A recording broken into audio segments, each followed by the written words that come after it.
Welcome back to the motherland. Tonight's story is not about witches. It's not about spiritual husbands. It is about something that is more common. It is about jealousy between friends. Because sometimes the person smiling beside you is already measuring your life against theirs. This is the story of Amara and Chioma and the Valentine's gift that was never really a gift. Welcome to African Folktales by Brother Nashi. Before Dubai, Lagos does not sleep. It competes, it flexes, it reminds you every day of what you do not have. Amara and Chioma met in university in Unilag. Same hostel, same broke face, same dreams of soft life. They used to share noodles at 2 a.m. Imagine one day we'll be traveling first class, Chioma would laugh, and dating CEOs, Amara would add. Back then, they were equal, but after graduation, something shifted. Chioma started working in tech marketing, clean office, international clients, salary in dollars. As for Amara worked in event planning, irregular payments, client that said, I'll send it tomorrow. Chioma started glowing. Amara started grinding really hard. Still, they were close until this guy, James, came along. As for James, he did not post that much, but when he did, it was just flexing. Dinner at high rooftops, business meetings in suits, airports, lounge selfies. He was not loud rich, but he was calm rich. Chioma introduced James one Sunday. Amara, this is James. James shook her hand politely. Nice to finally meet the famous Amara. Famous? She raised an eyebrow. Chioma talks about you like you are the main character in her life. They laughed. It was innocent at first. And then the announcement came. It was a Thursday afternoon. They were at a cafe in Lekki, phase 1. Chioma could not stop smiling. What? Amara asked, sipping her zobo. Okay, don't scream. I'm not 5. James booked Dubai for Valentine's. Silence. Dubai, Amara repeated. Yeah, 5 days, Burj Khalifa dinner, desert safari. He said I deserve to experience the world properly. Deserve. That word hit differently. Amara forced a smile. That's big. I don't even have to beg him. Chioma laughed. He just said, baby, let's do something unforgettable. Amara nodded. Must be nice. It's your turn next, Chioma said casually. You just have not yet your person right now. Your turn next. Amara swallowed. She changed the subject, but something small and ugly had already entered inside of her heart. That night, Amara lay in bed scrolling Instagram. Scrolling she did. Influencers were posting as if they were mocking her. Valentine's loading, spoiled by my king, soft life only. She imagined her friend Chioma in Dubai. White dress, luxury yacht, perfect captions. Her phone buzzed. Notification. It was James. Oh, James. James had just liked her photo. The notification said, James liked your photo. Her heart skipped. Why now? She opened the photo that he had liked. It was an old picture from her birthday about 2 years ago. She looked good in it. She opened his profile. Should she see a message? No, yes, no. She locked her phone, then unlocked it again. The next afternoon, she sent a casual message. Amara, hey, thanks for coming to Chioma's birthday last year. Was nice seeing you. As for James replied politely, of course, you guys are family. Family, that word really irritated her. They chatted lightly, nothing inappropriate, but the door was open now. And then she started thinking about it. The following week, Amara called Chioma. Random question, she said softly. Are you sure that James is that loyal to you? Chioma laughed. Where is this coming from, Amara? I just don't trust Lagos men. You know what? James is not Lagos man, Chioma said confidently. Amara responded. Okay, that's okay, carried a lot of weight. Later that evening, Chioma texted James, Babe, you are not cheating on me, right? He laughed it off, but the doubt had been planted already. 2 days before Dubai, Chioma had traveled to Abuja for a work presentation. Amara knew she had asked intentionally. That night she texted James, I am at the Cove with some friends. You around? He hesitated, then replied, I'm nearby with colleagues. Come say hi. She wore red, not loud, just enough. When he arrived, she smiled like nothing had ever been strange between the both of them. You don't look like someone that will be traveling soon, she teased. He smiled. You sound jealous. And then she replied, Maybe I am. Drinks came, music grew louder. A laugh softened, his shoulders relaxed. You and Chioma are lucky, she said casually. You guys look perfect online. He said, Online is just online, and real life, she asked. He did not answer immediately. That silence said enough. This was the crack. Around midnight, most of her friends mysteriously left. Now it was just them.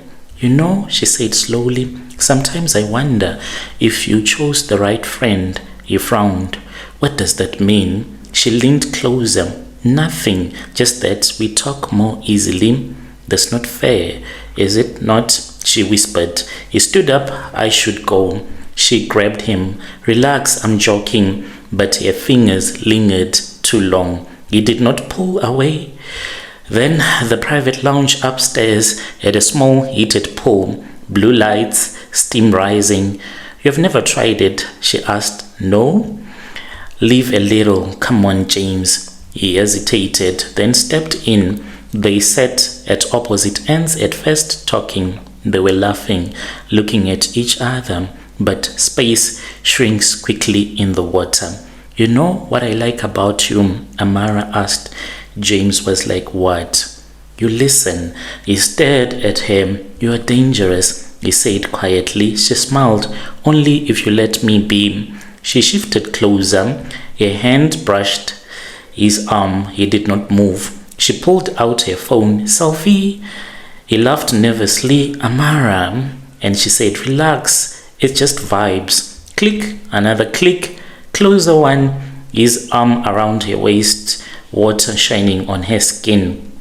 Her head tilted towards his chest. Then she took the final one with a deep kiss. The one that could not be explained at all. Steam, proximity, intimacy. She looked at the screen. She was like, perfect. He suddenly pulled away. This is a mistake. She nodded slowly. Yeah, it is. But she saved the photo.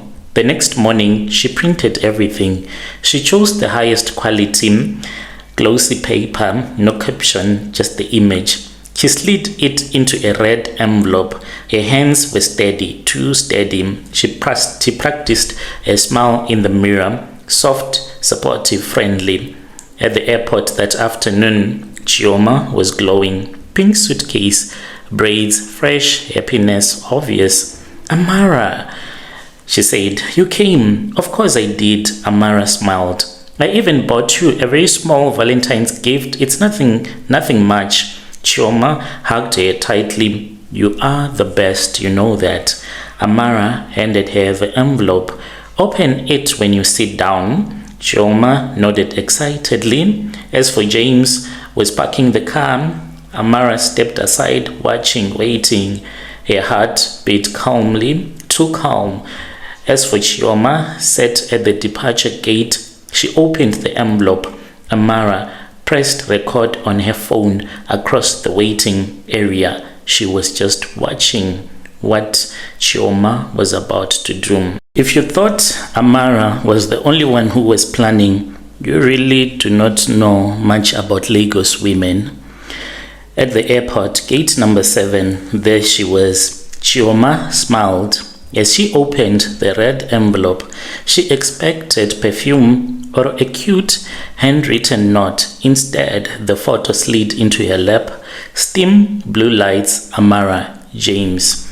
Her smile did not disappear immediately. It froze. Her hands trembled. She did not scream. She did not cry. She lifted her eyes slowly across the waiting area. There she was, her enemy. Amara stood still, waiting, phone in hand. She was recording. As for James, he approached with coffee, being romantic. Baby, they have started boarding business class. Chioma turned the photo toward him. His face drained. He was sweating. Chioma, it's not what? Don't.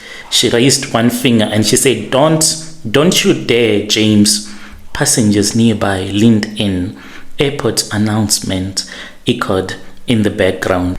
Final call for flight EK784 to Dubai. Chioma stood calmly. So this is why you were busy. As for James, he said, listen, it was nothing serious. And this, she said as she was holding up the photo. Is this casual? Is this casual? Amara watched closely, waiting for chaos to happen, waiting for tears. She was waiting for her victory. But Chioma did something unexpected. She folded the photo carefully, slid it back into the envelope, and looked directly at Amara, not angry, just steady. Chioma walked towards Amara. Each step measured.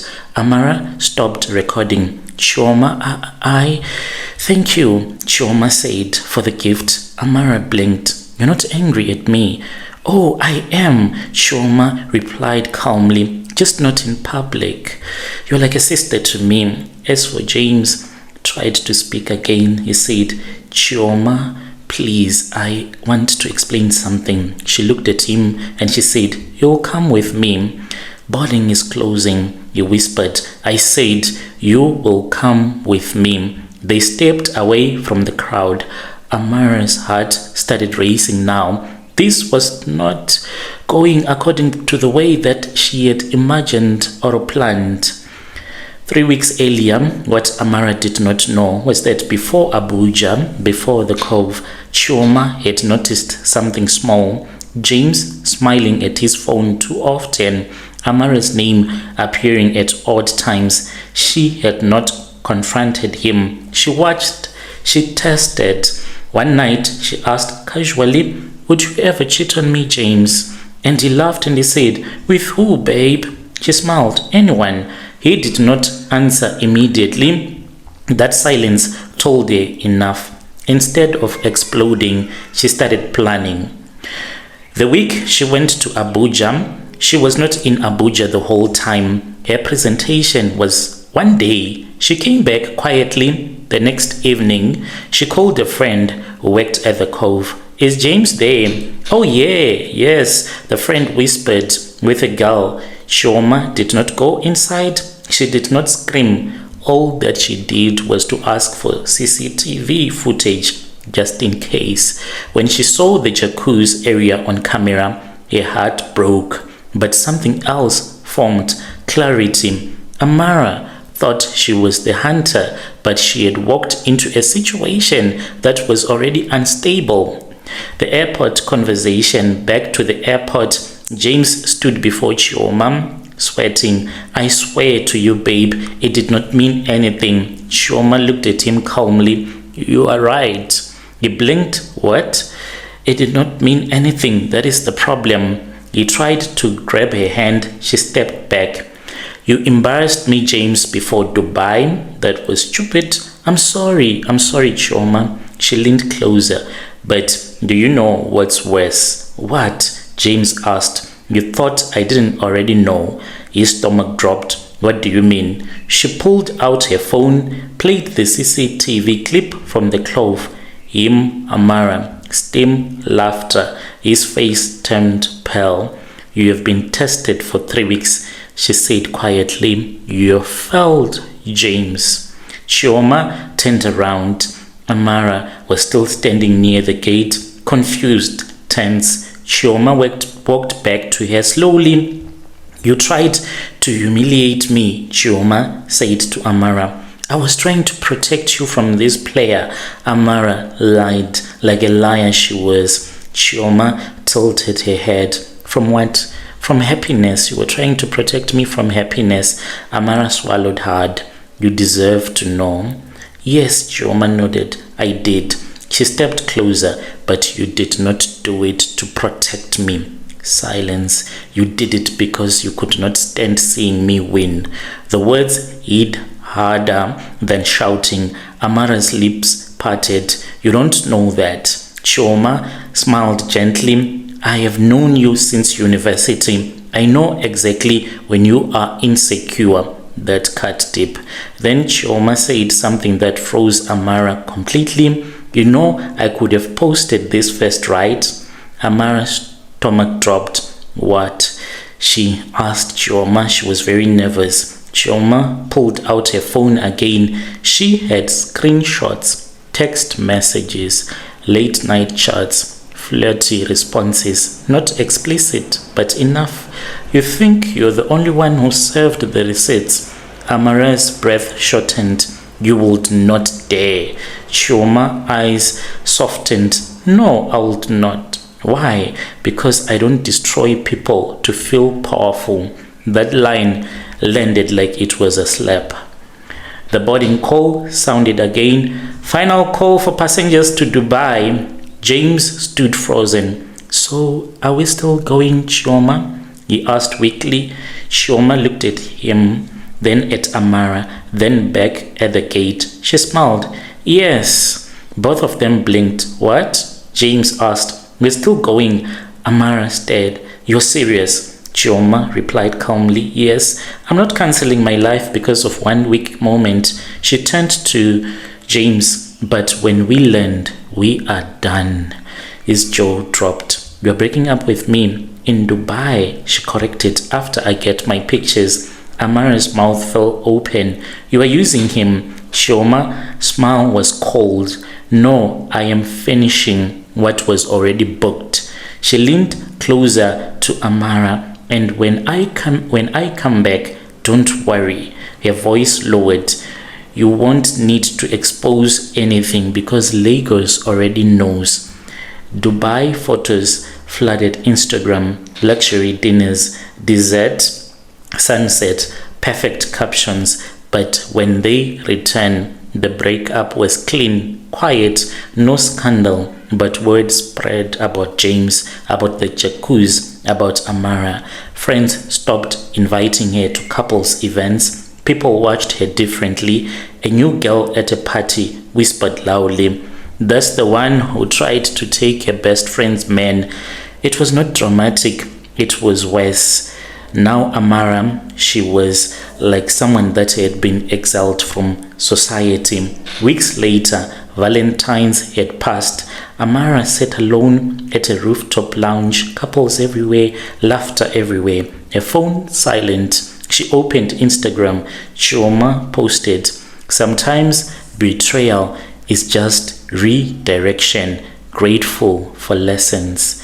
Thousands of likes. No mention of Amara, no public attack, just grace that hurt more. Amara stared at her reflection in her phone screen. She had destroyed something, but she had not won anything. Her jealousy had been loud. Chioma's revenge had been quiet, and quiet revenge always lasts longer.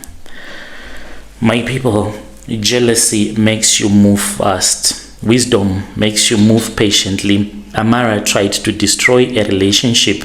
Chioma destroyed the illusion instead, and sometimes that is more powerful. Tell me in the comments, was Chioma wrong for still going to Dubai, or was that her smartest move? Subscribe for more tales from the motherland, and remember, not every fight needs noise. Sometimes the calm one is the most dangerous. From me, Brother Nashim, let's meet again in another episode.